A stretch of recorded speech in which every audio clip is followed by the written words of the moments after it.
हुआ बेटा? आंटी, बस थोड़ी देर रुक जाओ, हम पहुंचने ही वाले हैं।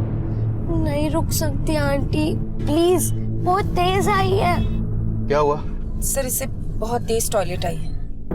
आगे देखो, कोई जगह हो तो गाड़ी साइड में लगाओ।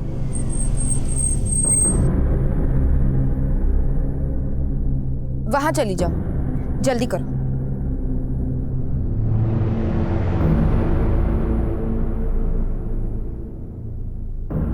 आंटी, मैं ऐसे कैसे करूं?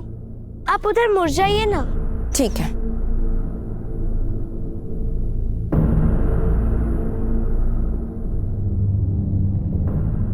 फातिमा हुआ? फातिमा? फातिमा? फातिमा? फातिमा? सर, क्या हुआ? फातिमा फिर से भाग गई। ढूंढो उसे, यहीं कहीं होगी। फातिमा! फातिमा! क्या हुआ? मिली फातिमा? नहीं सर, नहीं मिली।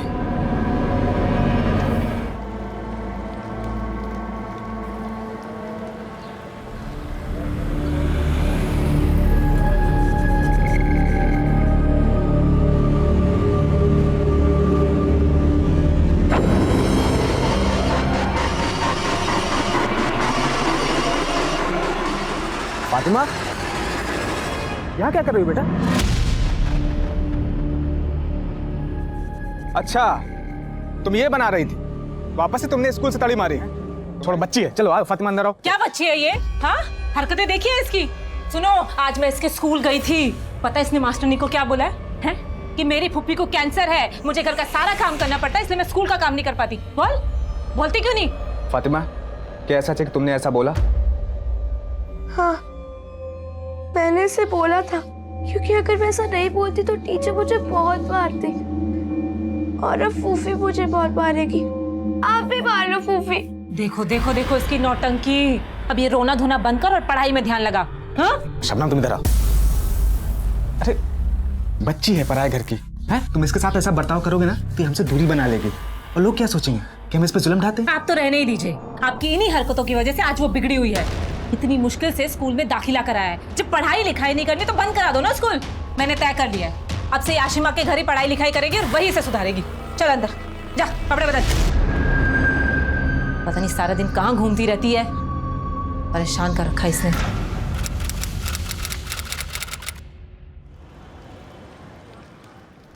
अरे अरे मेरा बच्चा क्या कर रहा है? घड़ी देखिए, 2 बजे का टाइम है और रोज तू 2:30 बजे के बाद आती है। आज तो तेरी फूफी को बता ही देती हूँ। नहीं प्लीज, फूफी को मत बताइए, मैं कल से टाइम पे आऊंगी। 2 से लेके 20 तक पहाड़ा लिख के दिखा, और इस बार एक भी पहाड़ा गलत हुआ ना तो फिर देख लेना। चल बैठ, बैठ नीचे।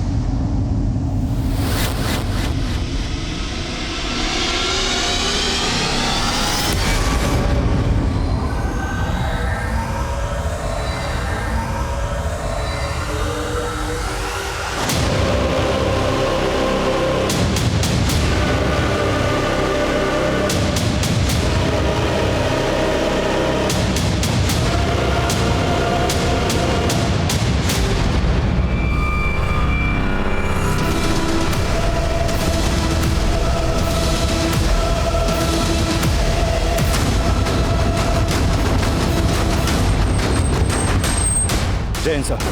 आइए। बहुत ही ब्रूटल मर्डर है सर। बच्चे की उम्र सिर्फ 10-11 साल की होगी और इतनी बुरी तरह से मारा है इसे। हो सकता है बच्चा इसी इलाके का हो। आसपास पता करो और बड़ी को पोस्टमार्टम के लिए भेजो। सर। कौन से जन्म का तू बदला ले रही है हमसे?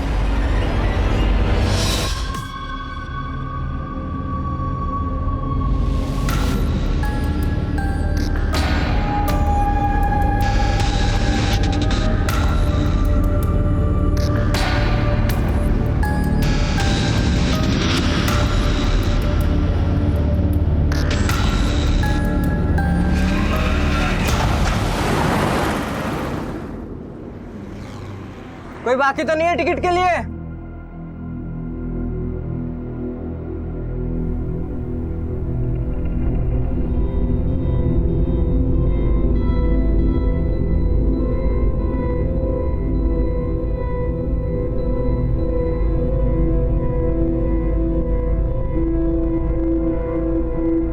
फातिमा के साथ ऐसे कैसे कर सकती हो? कितनी बार समझाया कि उसके साथ ऐसे पेश मत आया करो। अब अगर वो नहीं लौटी तो लोगों को क्या जवाब देंगे? बस, मुझे तुमसे ज्यादा फिक्र है फातिमा की। अगर इतनी फिक्र थी तुमसे डर के भागी क्यों? वो पहले भी ऐसा कर चुकी है, लौट आई थी ना। अगर इस बार नहीं लौटी ना तो खुदा कसम मैं तुम्हें।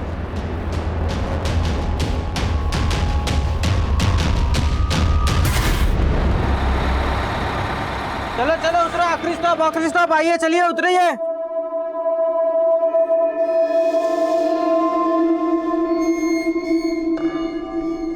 चलो ड्राइवर भाई साहब डिपो ले चलो। अरे एक मिनट। ये लड़की किसके साथ हो? कहाँ उतरना था? कहाँ जाना है? वो मेरे अब्बू। रुक कहाँ भाग रही है? रुक। ये इतने पैसे चोरी करके भाग रही थी? पॉकेट मारा किसी का? ये क्या कर रहे हो बच्ची के साथ? शर्म नहीं आती बच्ची को छेड़ते हुए? अरे भाई साहब बहुत ही चालाक लड़की है ये। बस में से किसी का पॉकेट चुरा कर भाग रही थी और जब मैंने पकड़ा तो मुझे फंसाने के लिए ऐसा कर रही है। किसका पर्स है ये? कहां से है तुम्हारे पास इतने पैसे? एक काम करें भाई साहब, पुलिस को बुलाइए।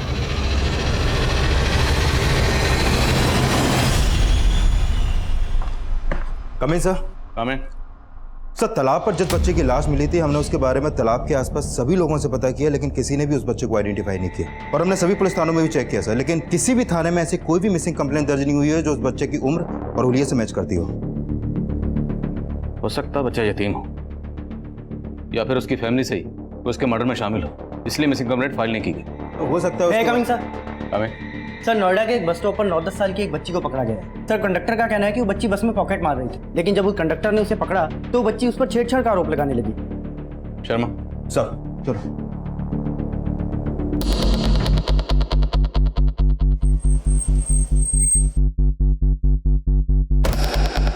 बेटा नाम क्या है तुम्हारा? देखो डरो मत, जो भी है सच सच बताओ।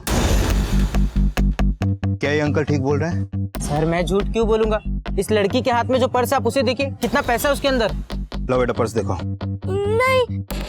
कविता छोड़ो।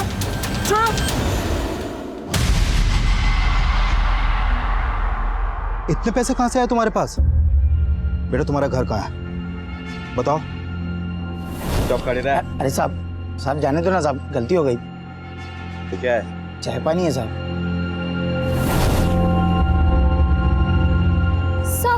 आपको खर्चा पानी चाहिए ना, ये लीजिए, रख लीजिए, पर प्लीज मुझे जाने दीजिए। ए लड़की, क्या समझाया तूने? हाँ, छोड़ इसको।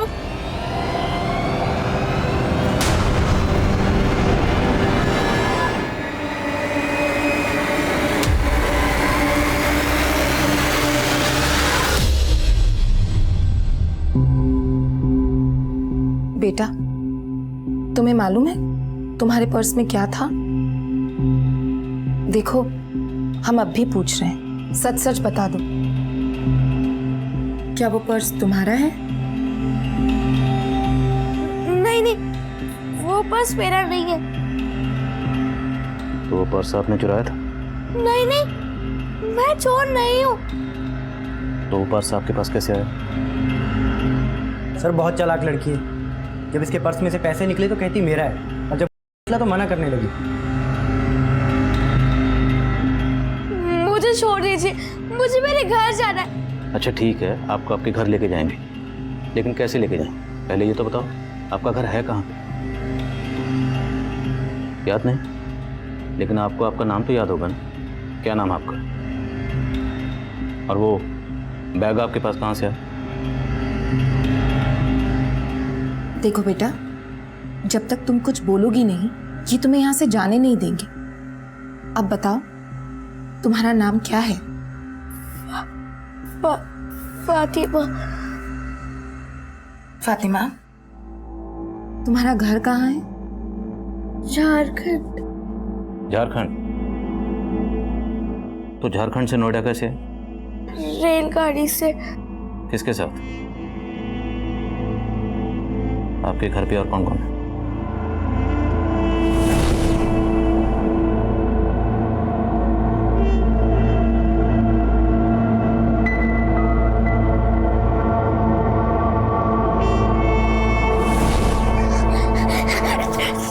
वर्मा पता करो, शायद कहीं से इस लड़की के बारे में कुछ पता चले। सर। और उस लड़के का क्या हुआ, कुछ पता चला? पूछताछ जारी है सर।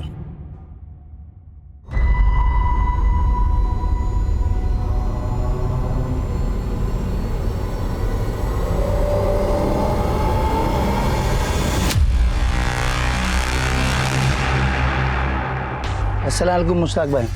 वालेकुम अस्सलाम। और जावेद भाई, सब गनीमत? क्या बताओ भाई, कुछ भी गनीमत नहीं है।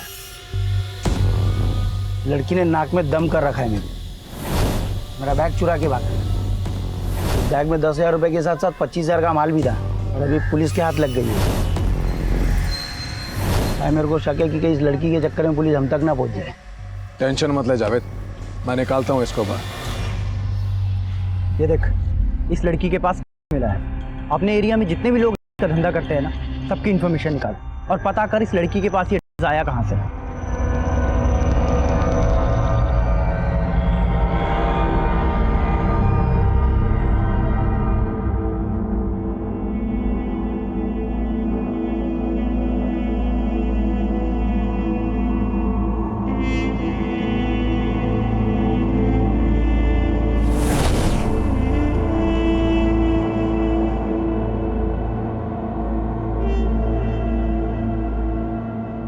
अल्लाह, फातिमा, ये क्या कर दिया तूने?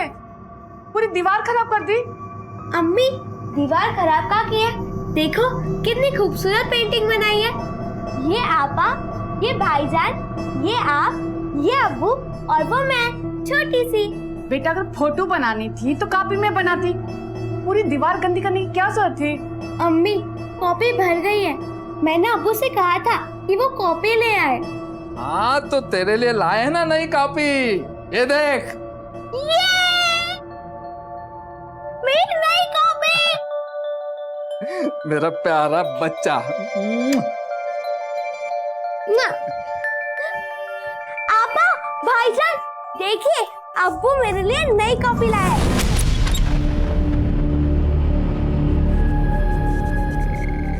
अरे फातिमा, ये क्या कर रही हो? पूरी दीवार गंदी कर दी।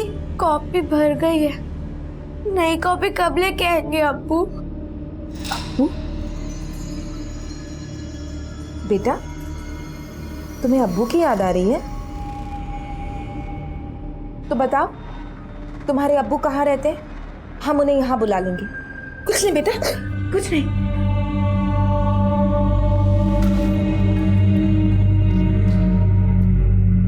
सर, जिस बच्चे की लाश तालाब में मिली थी उसकी पोस्टमार्टम रिपोर्ट आ गई है। उसकी मौत चाकू घोंपने से हुई थी और फॉरेंसिक टीम ने उसके कपड़ों की जांच की तो उसकी पैंट की जेब से ट्रेसेस मिले हैं सर। फातिमा के पास से भी मिले थे, तो हो सकता है फातिमा का उस बच्चे से कोई कनेक्शन हो। उसे मिलते हैं, मुमकिन है उसके बयान से हमें उस बच्चे पर कोई क्लू मिले।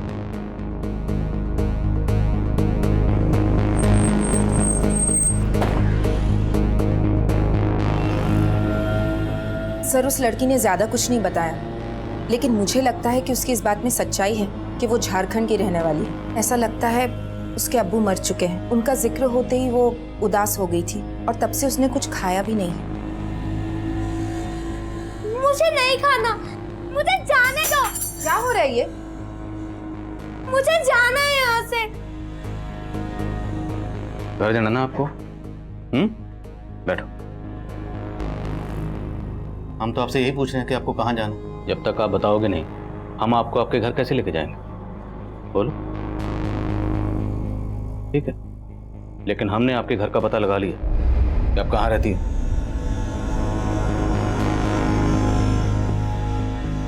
यहीं रहती हो ना, जहाँ पे लड़का रहता था? नहीं, मुझे जाना है। 1 मिनट, बोलो कहाँ जाना?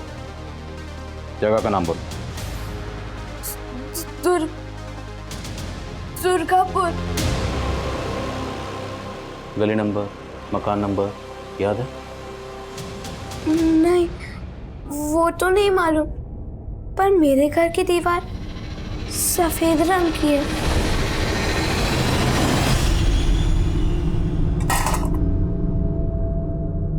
कहाँ थी तू फातिमा? भूख नहीं लगती क्या तुझे? तेरी वजह से अम्मी ने भी खाना नहीं खाया। दवा लेनी उनको। अम्मी आप खाना। अम्मी आपको तो बुखार है। बुखार में सिर क्यों गर्म होता है? बातें बनाना छोड़ और चल खाना खा। रिहाना, ये अम्मी। बेटे खाना ले आ तो। लाई अम्मी। ये ले, ये तेरे लिए। अम्मी आपके लिए। चल।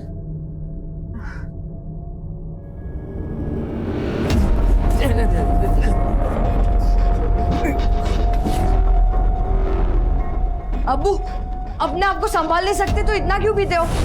आपकी अम्मी को क्या हो? अच्छा बैठो बैठो बैठ जाओ।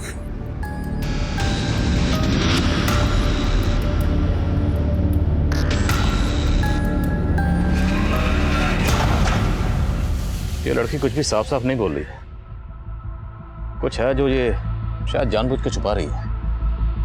लेकिन सर दुर्गापुर झारखंड का एक कस्बा है। हो सकता है झारखंड की रहने वाली हो, लेकिन ये नोएडा कैसे पहुंची और इसके पास वो ड्रग क्यों मिली और इसका उस बच्चे के साथ क्या कनेक्शन है जिसकी बॉडी हमें उस तालाब में मिली? उस बच्चे का कत्ल किसने किया, क्यों किया, किस मकसद से किया? खबरें से कटे? नहीं सर, फिलहाल तो नहीं। अगर ये मान लें कि ये दोनों बच्चे किसी ड्रग पेडलिंग गैंग के लिए काम करते हैं तो जाहिर है उन लोगों ने इन्हें ट्रेनिंग दी होगी। इसलिए ये बच्ची किसी भी सवाल का सीधा जवाब नहीं दे रही, बल्कि गोल गोल बातें करके घुमा रही। वो नहीं बोल रही जो हम इससे पूछना चाह रहे हैं। और इसने जो तुम्हें घूस देने की कोशिश की, ये रंग ढंग भी उसने वहीं से सीखे हों। ये लड़की हमें मिली गाजियाबाद से नोएडा आने वाली बस में। तो ड्रग पेडलिंग ग्रो भी उसी रूट पर एक्टिव होगा। एक काम करो, इसको वापस उसी रूट पर लेकर जाओ और इसके एक्सप्रेशन को बारीकी से मॉनिटर करना। ये अपनी जगह को देखकर जरूर रिएक्ट करेगी और ये भी पॉसिबल है कि वहाँ कोई ऐसा शख्स मिल जाए जो इस लड़की को पहचानता हो।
कौन है वहां? कौन है? कौन है? चोर चल चल चोर।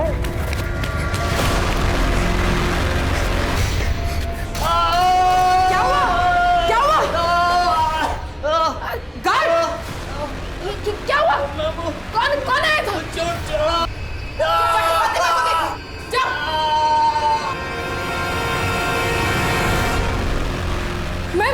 मैम फातिमा अपने रूम में नहीं है। गायब है। नहीं है मतलब?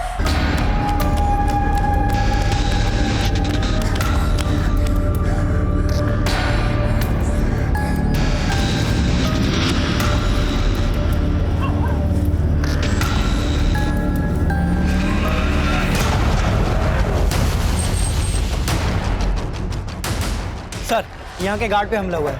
फिलहाल उसे हॉस्पिटल भेज दिया है। फातिमा कुछ पता चला? नहीं सर। इधर सर, जब हम लोग आए तो गार्ड यहीं पड़ा हुआ मिला था। पता नहीं, एक लड़की गायब होगी और आप लोगों को पता नहीं क्या कर रहे थे। ये सिक्योरिटी यहाँ की। सर आज तक ऐसा कभी नहीं हुआ है। और मैडम आज तो हो गया ना, सीसीटीवी है। हाँ सर। फुटेज निकाली, फातिमा की फोटो सभी पुलिस स्टेशन में भेजो और पैट्रोलिंग टीम को भी इन्फॉर्म करो। सर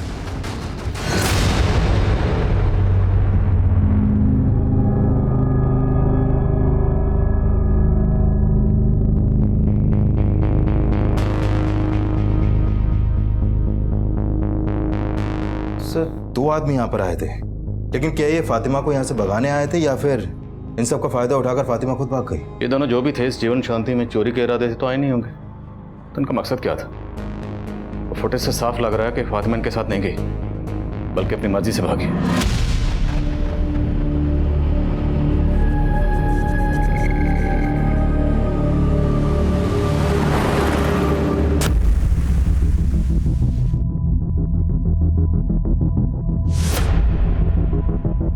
शर्मा, इस बच्ची का जल्द से जल्द मिलना जरूरी है। पता करो वो नोएडा में कहाँ हो सकती है। उसने कहा था कि वो झारखंड के दुर्गापुर की रहने वाली है।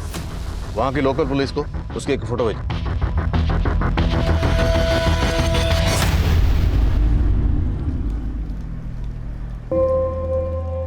नमस्ते अंकल।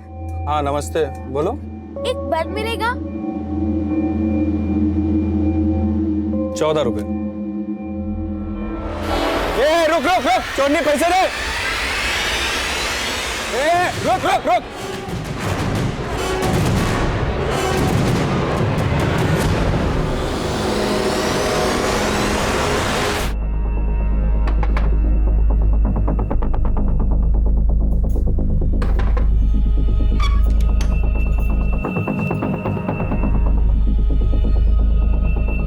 साहब मैं फातिमा की फूफी हूँ, लेकिन फातिमा तो यहाँ नहीं रहती।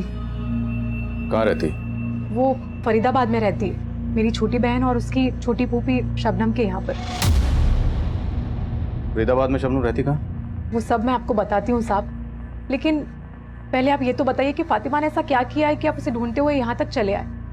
हमने उसे नोएडा में चोरी के इल्जाम में गिरफ्तार किया और उसके पास से ड्रेस भी मिली थी। क्या? ये लड़का कौन है? इसे पहचानती है? नहीं साहब, हम इस बच्चे को तो नहीं जानते, और साहब हम तो फातिमा को भी फरीदाबाद नहीं भेजना चाहते थे, लेकिन इन बच्चों की किस्मत ही खराब। ये बच्चे तो तभी अनाथ हो गए थे जब इनकी माँ जरीना का इंतकाल हुआ, और जरीना की मौत के बाद तो वो ज़्यादा ही शराब पीने लगा था। उसके कुछ दिनों बाद तो उन्हें भी किसी ने मार दिया। और कमाल, रेहाना और फातिमा, ये तीनों बच्चे अनाथ हो गए। साहब ये दोनों तो फिर भी बड़े हैं, लेकिन फातिमा इतनी छोटी उम्र में ये हादसा उसे बर्दाश्त नहीं हुआ। वो अपने अम्मी अब्बू को हमेशा याद किया करती थी और अकेले में बड़बड़ाया करती थी। अम्मी अब्बू बुरे नहीं है ना अब्बू? आप मेरी तरह अम्मी से भी बहुत प्यार करते हैं ना? फातिमा को अख्तर भाई और भाभी की मौत का गहरा सदमा लगा था। हमें लगा था कि वो यहाँ रहेगी तो वो उनकी याद में पागल हो जाएगी, इसलिए हमें उसे शबनम और उनके शौहर के साथ फरीदाबाद भेजना पड़ा। रेहाना अब्बा, मुझे नहीं जाना। कमाल भाईजान, मुझे आपके साथ रहना है। फातिमा अभी घर चलो, रेहाना और कमाल तुमसे घर पर मिलने आएंगे। आओगे ना मिलने? हाँ फातिमा तू जा, हम आएंगे बड़ी फूफी के साथ, पक्का।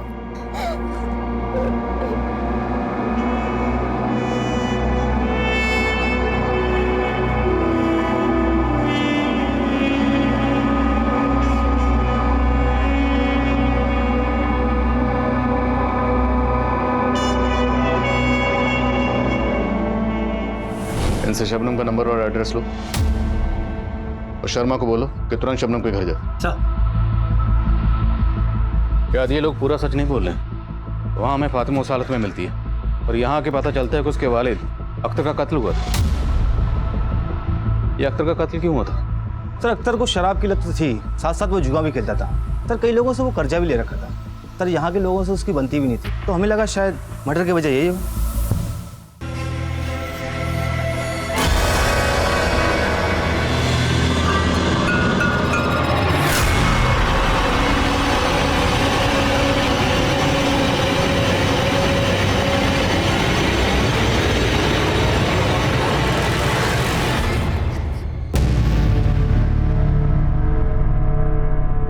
तुम लोगों ने कुछ भी छुपाया ना तो तुम दोनों ही जेल में हो गए। बताओ कहाँ है फातिमा? बोलो। हाँ साहब, हम आपसे कुछ नहीं छिपाएंगे। हम तो फातिमा को यहाँ उसके भले के लिए ही लाए थे, लेकिन बेचारी की किस्मत में कुछ और ही लिखा था। साहब, हमने अपनी हैसियत के हिसाब से उसका स्कूल में दाखिला भी कराया था। हाँ, शुरुआत में उसका यहाँ मन नहीं लगता था, लेकिन बाद में उसका पढ़ाई में खूब मन लगने लगा था। फूफी, फूफी आपको पता है मैंने स्कूल में टॉप किया है। मुझे 100 में से 95 मार्क्स मिले। अरे वाह, दिखा। अरे वाह, शाबाश। मैं बहुत खुश हूँ। अरे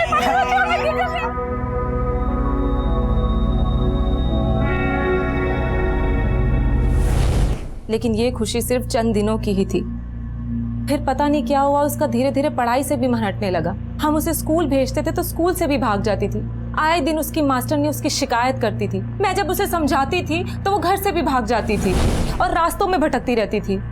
फिर हमें मजबूरन उसका स्कूल बंद करवाना पड़ा और फिर उसके बाद वो आशिमा के घर चली गई पढ़ने के लिए। आशिमा? कौन आशिमा? आशिमा मेरी सहेली है, वो यहीं पास में ही रहती है। आशिमा उसे पढ़ाती थी और फातिमा बदले में आशिमा के बच्चे का ख्याल रखती थी। लेकिन कुछ दिनों के बाद फातिमा का मन वहाँ से भी उब गया था, वो वहाँ से भी भाग गई। सर, हमारी जिंदगी तो उसको इधर उधर ढूंढने में ही बीत गई है। लेकिन अभी फातिमा इतने दिनों से हमारे साथ थी, तो इस बार उसको ढूंढने की कोशिश नहीं की तुम लोगों ने? और उसकी मिसिंग कंप्लेंट भी दर्ज नहीं करवाई? साहब, हम लोग कंप्लेंट करना चाहते थे, लेकिन इस बार हम लोग डर गए थे। किस बात से डर गए थे? वो साहब, इस बार फातिमा से बहुत बड़ी गलती हो गई थी।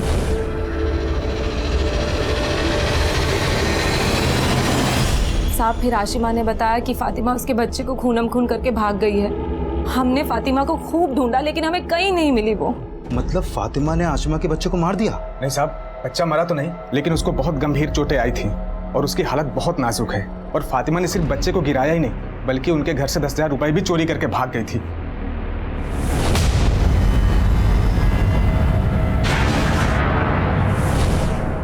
ये आशिमा का घर कहाँ है, बताओ मुझे। चलो। साहब, वो लोग यहाँ पे नहीं है, बच्चे का इलाज करवाने मुंबई गए हैं।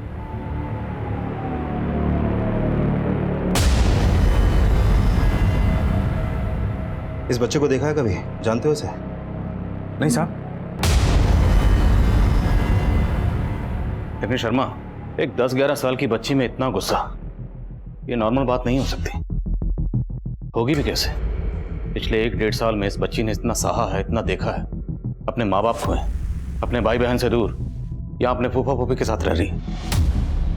लेकिन सर, उसके छोटे फूफा फूफी का कहना है कि फातिमा का बर्ताव 6 महीने पहले तक काफी अच्छा था, पढ़ाई में भी बहुत अच्छी थी वो। लेकिन फिर सडनली उसके बर्ताव में ऐसा चेंज आया कि उसने एक छोटे से बच्चे की जान लेने की कोशिश की। शर्मा, बच्चों में कोई भी बदलाव ऐसे ही अचानक ही एकदम नहीं आता। उसके पीछे कोई ना कोई वजह जरूर होती। तुमने बताया था कि पिछले 6 महीने से आशिमा के यहाँ जा रही थी। आशिमा से मिले? नहीं सर, मेरी उससे फोन पे बात हुई थी, मुंबई में है वो। और हाँ सर, जब हम फातिमा को अलग अलग एरियाज में घुमा रहे थे तो उसने आशिमा के घर को देखकर रिएक्ट भी किया था। सर, हो सकता है फातिमा ने उस घर को इसलिए नहीं पहचाना क्योंकि आशिमा के बच्चे को उसने वहीं पर घायल किया था। और इस बच्चे को घायल करने के बाद ही वो भागी थी और हमें ड्रग्स के साथ मिली थी। और ये कैसे माँ बाप जिनके छोटे से बच्चे पर फातिमा ने जानलेवा हमला किया और उन्होंने कोई पुलिस कंप्लेंट फाइल नहीं की? जावेद और आशिमा, दोनों के बारे में पता करो। सर।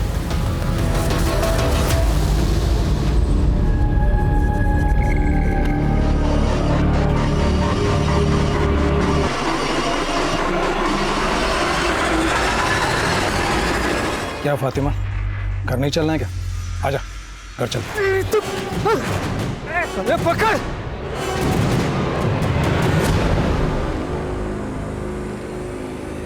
अंकल, 2 गुंडे मुझे परेशान कर रहे थे, मुझे बचा लो प्लीज। कहाँ है गुंडे? दिखाओ, कहाँ है गुंडे? अंकल, मैं सच कह रही हूँ, वो भी यहीं पे थे। बस फातिमा, बहुत कहानी मना ली, बहुत घुमा लिया हमें, चलो अब।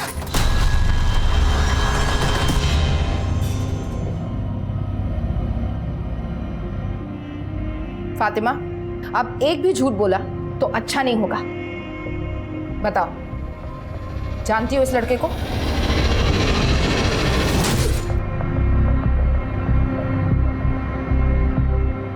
नईम नाम था इसका?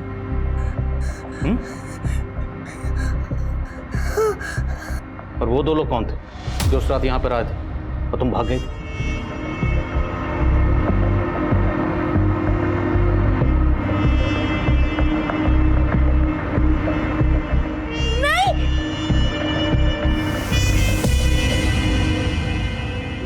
सर मुझे लगता है बच्ची एक साथ कई ट्रॉमा से गुजर रही है। उसने जो कुछ भी देखा है उसकी वजह से ही उसके व्यवहार में परिवर्तन आया है।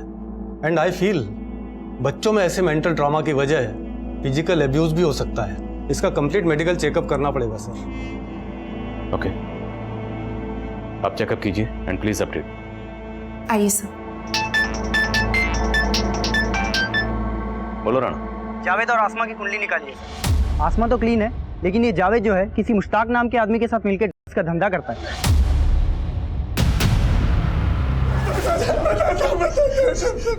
हमने फातिमा कभी नहीं किया साहब, बस पिछले 6 महीने से हम लोग उसे अपना का माल बेचने के लिए इस्तेमाल कर रहे थे साहब, बस। हाँ साहब, वो मेरी बीवी के यहाँ पे पढ़ने आया करती थी, तभी मुझे उसे इस्तेमाल करने का आइडिया आया था। फातिमा, आज के लिए काफी है, तुम घर जाओ, ठीक है?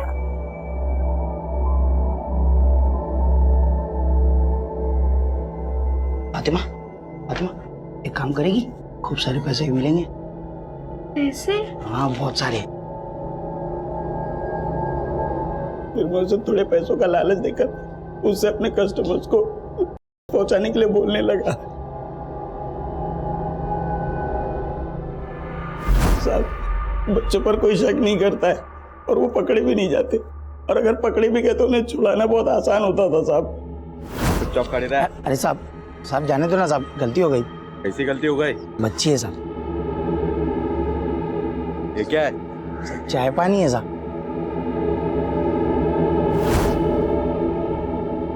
ये बच्चा भी तुम दोनों के लिए काम करता था? हाँ साहब। तो फिर इसे मारा क्यों? तो क्या करते साहब, हमने उसको धंधा सिखाया और वो हमसे ही चालाकी करने लगा।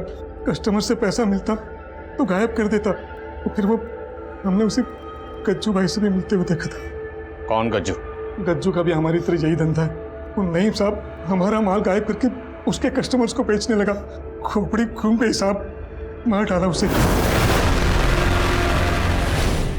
साहब, हमको लगा नईम की मौत के बाद फातिमा काबू में आ जाएगी, लेकिन अगले दिन जब वो मेरे घर पे फिर से पढ़ने के लिए गई तो साहब उसने मेरे ही बच्चे को जान से मारने की कोशिश की। साहब, हम लोग सिर्फ फातिमा को पकड़ के खत्म करना चाहते थे, इसलिए उस दिन जब हम लोग जीवन शांति संस्था गए थे तो साहब वहाँ पे देखकर फिर से भाग गए। कौन है? छोड़ साले।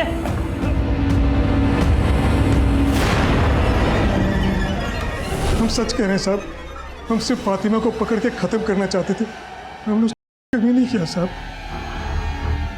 साहब माफ कर दो साहब, साहब हमको मारा। फातिमा, कुछ तो बोलो बेटा, कौन था वो जिसने तुम्हारे साथ ये सब किया? डरो मत बेटा, हमें खुल के बताओ। देखो, अगर तुम हमें नहीं बताओगी तो वो कभी पकड़ा नहीं जाएगा, और फिर तुम्हारी तरह वो किसी और के साथ भी ये सब कर सकता है। तुम नहीं चाहती ना कि किसी और के साथ ये सब हो? तो बताओ बेटा, बोलो कौन था वो? डरो नहीं, तुम्हें कोई कुछ नहीं कहेगा, हम हैं। बोलो।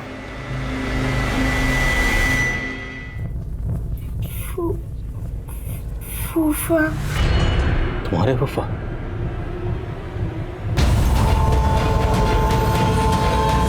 साहब, इन्होंने कुछ नहीं किया, इन्हें छोड़ दीजिए। वो लड़की झूठ बोल रही है। अपने शौहर को बचाने के लिए उस बच्ची को झूठा बोल रही हो? साहब, आप उस लड़की को जानते नहीं हो, वो 1 नंबर की झूठी है। बच्ची की तरह समझा उसको हमने, लेकिन हमेशा वो एक बात से हमसे चिढ़ती थी। उसके बाप का और हमारा 36 का आंकड़ा था, और हमेशा अक्सर झगड़ा होता था हम दोनों का। जब यहाँ थी तो बोलती थी कि हमारे पापा बहुत अच्छे हैं, और मैंने उनको क्यों पीटा। तब तो उसे ये भी कहना चाहिए कि उसके अब्बू अख्तर का कत्ल तो नहीं किया। साहब, अख्तर का मर्डर किसी और ने नहीं, बल्कि उसके बेटे फातिमा के भाई कमाल ने किया। साहब, अख्तर अपनी बीवी को पीटा करता था, और उसी वजह से वो अल्लाह को प्यारी हो गई, और कमाल ने इसीलिए ऐसा किया। और वो बच्ची साहब, वो बचपने में कुछ भी बोल रही है, हमने कुछ नहीं किया। आप उसी से पूछिए कोई और ही होगा। सर, इसे बहुत तेज टॉयलेट आ रही है।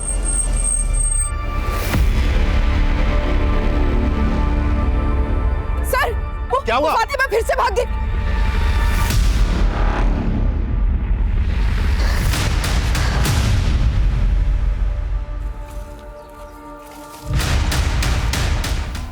सर, ये जीवन शांति संस्था से मिली ड्राइंग है जहां फातिमा रहती थी। सर, मैं इस कोर्ट से रिक्वेस्ट करूंगा कि मुझे शबनम से सवाल जवाब करने की इजाजत दे। इजाजत है। आपने इससे पहले कभी ये ड्राइंग देखी थी? जी, घर पर फातिमा ने ही बनाई थी। आपने सबसे पहले ये ड्राइंग कब देखी थी? जब फातिमा पहली बार स्कूल नहीं गई थी। आप जा सकती हैं। सर, ये ड्राइंग से साफ साफ झलक रहा है के बाद उस बच्ची के दिल और दिमाग पर कितना बुरा असर पड़ा था। लेकिन इसके बावजूद भी जब वो नोएडा में आई तो पढ़ाई लिखाई में वो अच्छी थी, अव्वल थी। यानी उसने अपने गम से उबरना सीख लिया था। ये फरहान ने जो इसके साथ कुकर्म किया, ये जो घिनौना काम किया, फातिमा उससे उबर नहीं पाई। इसके अंदर आई एग्रेशन और बेचैनी की भी यही वजह है। और मिलाड अब ये सच से दूर भाग रही है।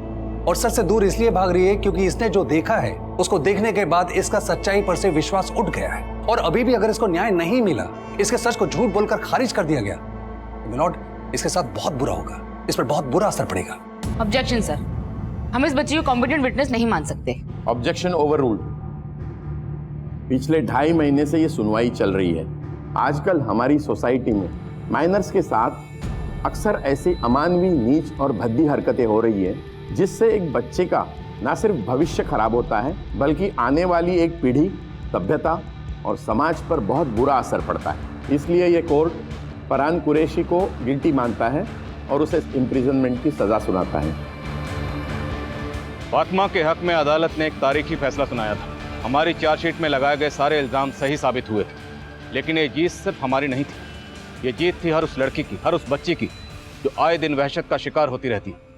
और सालों की अदालती सुनवाई तक विक्टिम रोजाना तिल तिल कर मरती रहती है। लेकिन अदालत का ये फैसला उन सारे विक्टिम्स को हौसला देता है कि सच को चाहे कितना भी क्यों ना दबाया जाए, लेकिन आखिर में जीत हमेशा सच की होती है। अब मैं आदिल खान आपसे इजाजत लेता हूं। आपसे फिर मुलाकात होगी एक और नए केस के साथ।